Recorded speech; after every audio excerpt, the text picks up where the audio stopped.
It's maybe about ready to fly. I head down towards the creek. Hopefully the cats won't follow me. Little birdie flew over here. Not very well though, so I'm just going to leave it. It's going to get its strength back as it gets over the shock, but it can't fly very good yet. And the cats almost got it.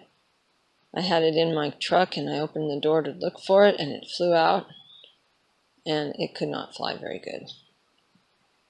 And I had to rescue it again. And it was screaming this time and it was biting me. It didn't hurt because it was terrified. All right, well, I'm just going to leave the little bird there. Make sure the cats stay away.